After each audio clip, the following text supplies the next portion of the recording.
Este es el caso del monstruo Gravito o la bestia de Colombia. En el oscuro mundo de la criminalidad, un nombre resuena en Colombia: Luis Alfredo Garavito, conocido como la bestia de Colombia o el monstruo Gravito. En realidad recibió como 20 apodos. En este video exploraremos la impactante historia de este asesino serial de niños. Luis Alfredo Garavito nació en 1957 en Génova, Quindío, en medio de una familia marcada por la violencia y el abuso. Va a cumplir 67 años el próximo 29 de enero. Y desde sus primeros días en su pueblo vivió el infierno del maltrato y el abuso sexual. La primera vez que lo violaron tenía 5 años. Dos vecinos en los que confiaba lo invitaron a su casa. El niño nunca volvería a ser el mismo. Su papá nunca habló con él, ya que según Garavito, la única manera en la que él se comunicaba era a través del garrote. Y así fue creciendo, envuelto en una nube negra que nunca lo dejaría. Descubrió que era un pedófilo atraído por niños a la edad de 14 años cuando intentó su primer violación hacia un niño de 5 años, pero su mamá le sorprendió en el acto y lo echó de casa. Así empezó un vagabundeo en donde se mantenía a punto de vender estampitas del Sagrado Corazón de Jesús y la Virgen del Carmen. Y así recorrió todo el país. Vivía con 2 mujeres, una de ellas tenía 2 niños de 7 y 10 años. Garavito nunca los agredió, nunca les levantó la voz. La transformación venía cuando ingería licor. En 1992, a sus 35 años, Garavito comenzó su aterradora carrera como asesino serial. Una época en la que Colombia se encontraba sumergida en una guerra civil donde miles de ciudadanos lo perdieron todo y quedaron en la calle, y por la que cientos de niños se quedaron huérfanos. Estos serían el blanco perfecto de sus abusos, ya que nadie les echaría de menos si desaparecían. Desarrolló un siniestro modus operandi, disfrazándose para engañar a los niños. Garavito se convirtió en un verdadero camaleón criminal, adoptando una variedad de identidades para ocultar su verdadera naturaleza.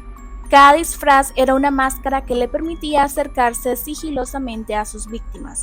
Y así fue como durante los siguientes 7 años, Garavito perpetró cientos de asesinatos movidos por un impulso. Según él, todo sucedía de repente y sin planificación, pero la realidad era otra. El pederasta planeaba cada asalto con sumo cuidado para evitar ser descubierto.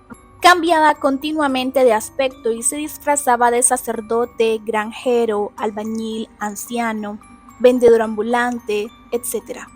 Uno de sus disfraces más perturbadores era el de sacerdote. Vestido con una sotana y una cruz al cuello, aprovechaba la confianza que la religión inspira en las comunidades para acercarse a los niños.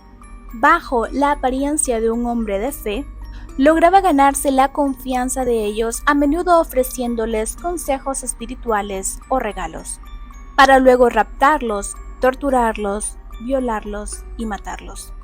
Y así, sucesivamente, se disfrazaba de anciano inofensivo, de indigente, de motivador profesional, de albañil, de pastor.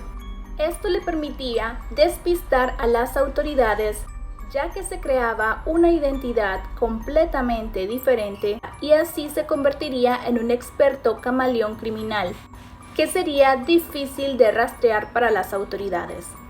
A lo largo de 7 años, Garavito sembró el terror en 13 departamentos de Colombia, así también como en Ecuador y Venezuela.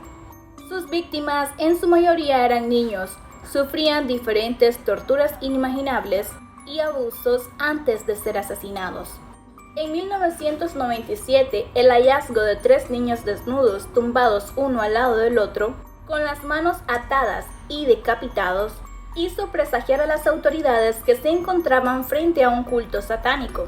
Sin embargo, la formación de un grupo específico de investigadores llegó a dar con la clave del dantesco descubrimiento. Estaban ante un peligroso pederasta y asesino en serie. 5 años tardaron en percatarse de que los cientos de desapariciones que se produjeron en Colombia tenían a un único responsable: Luis Alfredo Garavito. Sabían que era un asesino en serie porque la firma de Garavito era dejar una botella de licor de una marca en específico en la escena del crimen. Su modus operandi era diferente con cada víctima, pero seguía un mismo patrón: Eran todos de sexo masculino y con edades entre 8 y 14 años. En la actualidad, hace poco lo entrevistaron y le preguntaron si existía un porqué, y trató de justificarse diciendo que ni él mismo sabía por qué. Pero el entrevistador le puso un poco de presión. Le dijo que era una persona culta, que lee, que sabe expresarse, que sabe tener el control de la conversación, que no era considerado un asesino en serie impulsivo, sino premeditado, que llevaba un conteo de sus crímenes, un registro de nombres, edades, cómo iban vestidos y recordaba dónde estaban sus cuerpos. Con su memoria fotográfica para revivir en el relato sus crímenes, no podía decir que no existía un porqué. Y aquí es cuando cínicamente respondió: el de yo sentir un placer. Durante años, las autoridades se enfrentaron a la misteriosa ola de asesinatos. Según los informes forenses, los cadáveres encontrados presentaban signos de un sufrimiento extremo. Atados de pies y manos, los golpeaba y pisoteaba en el estómago, pecho, espalda o cara. Los marcaba, cortaba o mutilaba con cuchillos o destornilladores, para después violarlos brutalmente. Solo alcanzaba el clímax de placer cuando los degollaba. Tras los asesinatos, Garavito abandonaba los cadáveres en algunos descampados que usaba como fosas. Ante la escena de los restos óseos, las autoridades iniciaron la inspección ocular de la zona. En busca de pruebas a pocos metros de esta especie de fosa, localizaron una nota manuscrita con una dirección, la de la novia de Garavito. Cuando arribaron al domicilio y registraron la estancia, no hallaron ni rastro del asesino, pero sí varias bolsas con sus pertenencias. Ante la magnitud de los hechos, la policía creó un departamento especial para capturar al fugitivo. En los siguientes 2 años, la búsqueda fue incansable. Sin embargo, Garavito jugaba con todo a su favor. Sus constantes cambios físicos y la utilización de disfraces y nombres falsos dificultaron grandemente su detención, mientras los investigadores no paraban de desenterrar niños mutilados en más de 60 ciudades. El apodado como la bestia, el monje o el monstruo de Génova continuaba con sus atropellos. Hasta que en 1999 Garavito raptó a un niño en plena calle y tras llevarlo hacia una zona boscosa empezó a besarlo e intimidarlo. Los gritos de la víctima alertaron a una persona en condición de calle, quien no dudó en tirar piedras al pederasta para espantarlo. Así fue como el infante escapó y la policía detuvo al fin a Luis Alfredo Garavito. A las 3 horas, Garavito lo confesó todo, incluso mostró un cuaderno en donde llevaba la cuenta de los niños que violaba y mataba. En su confesión, Garavito admitió haber asesinado a más de 170 niños y 3 personas adultas en 3 diferentes países. Sus detalles espeluznantes revelaron el horror de sus crímenes. A pesar de sus crímenes brutales que sumarían 1853 años de prisión, Garavito recibió una pena máxima de 40 años debido a la legislación colombiana. Su posible liberación futura generó controversia y preocupación, puesto que al cumplir 3/5 partes de su condena, él podría optar a la libertad condicional y la gravedad de sus hechos no tendrían relevancia para ese tiempo. Lo sorprendente de todo es que ese tiempo es el año 2023. Hubo estupor por la posibilidad de recibir libertad condicional, la cual le fue denegada. El expresidente de la República, Iván Duque, rechazó vehementemente la idea de darle la libertad. Indicó que el gobierno nacional no respaldaría esta propuesta. El 10 de marzo del 2020, Garavito fue trasladado al hospital por un cuadro de leucemia no especificado. Además de leucemia, posee una verruga cancerígena que ha cerrado por completo su ojo izquierdo. La historia de Luis Alfredo Garavito es una ventana a la oscuridad de la mente humana. Sus crímenes siguen siendo inolvidables en Colombia y más allá.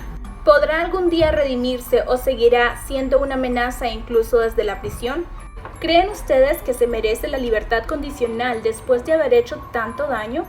¿Crees que una persona con tantos problemas mentales, sin capacidad de sentir, no sería un peligro para la sociedad?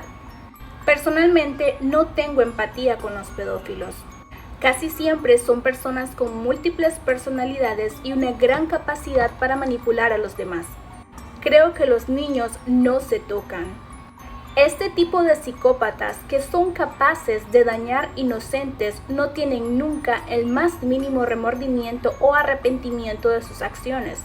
Y algunas veces tienden a ser justificados por sus amigos o familiares porque también fueron abusados.